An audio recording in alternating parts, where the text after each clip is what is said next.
আল্লাহ হেফাজত করবে। আর রুইয়া মিনাল্লাহ, স্বপ্ন আল্লাহর পক্ষ থেকে হয়। স্বপ্ন কার পক্ষ থেকে হয়? আল্লাহর পক্ষ থেকে। আল হুলমু মিনাশ শাইতান, আর খারাপ স্বপ্ন যেটা শয়তানের পক্ষ থেকে হয়। খারাপ স্বপ্ন কার পক্ষ থেকে হয়? শয়তানের পক্ষ থেকে। আর আর রুইয়া মিনাল্লাহ, ভালো স্বপ্ন মিনাল্লাহ, আল্লাহর পক্ষ থেকে হয়। বিশ্বনবীর কাছে এক সাহাবী আসলেন, এক ব্যক্তি আসলেন।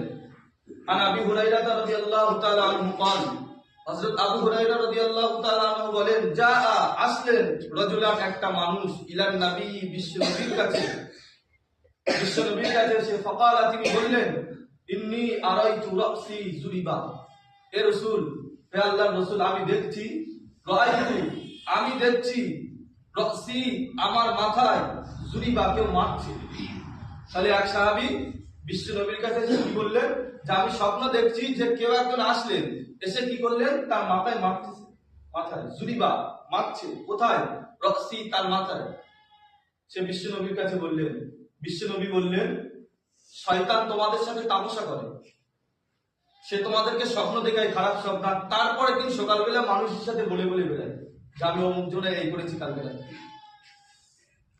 আল্লাহ পাক রব্বুল আলামিন যেন আমাদেরকে ভালো স্বপ্ন দেখার তৌফিক দান করুন। খারাপ স্বপ্ন দেখলে বাম কাঁধে 3 বার থুতু নিক্ষেপ করবেন, আল্লাহর কাছে আশ্রয় চাইবেন।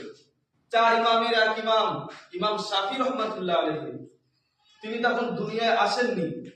তার মায়ের গর্ভে তার আম্মাজান স্বপ্ন দেখলেন যে তার মায়ের গর্ভ থেকে একটা নূর আসমানের দিকে উঠে গেল, আর গোটা আসমানটা আলোয় আলোকিত হয়ে গেল। সুবহানাল্লাহ। ইমাম শাফির আম্মাজান কি করলেন, মদিনার মক্কার হেরেম শরীফের ইমামদের কাছে চলে গেলেন। ও ইমাম সাহেবেরা, আমি কাল রাতে স্বপ্ন দেখলাম যে আমার এই গর্ভ থেকে একটা নূর উদিত হলো, এই গোটা আসমানটা আলোয় আলোকিত হয়ে গেল। স্বপ্নের তাবিরটা কি হবে? ওই মদিনা শরীফের, মক্কা শরীফের ইমাম সাহেবরা বলেছিলেন, তোমার গর্ভে একটা সন্তান আছে, ওই সন্তানটা জায়গায় সন্তান নয়, গ্রামের বাচ্চাদের মতন ছেলে নয়।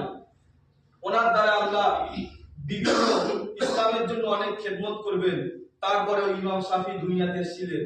4 ইমামের এক ইমাম, উনি হলেন ইমাম শাফি রহমাতুল্লাহ আলাইহি।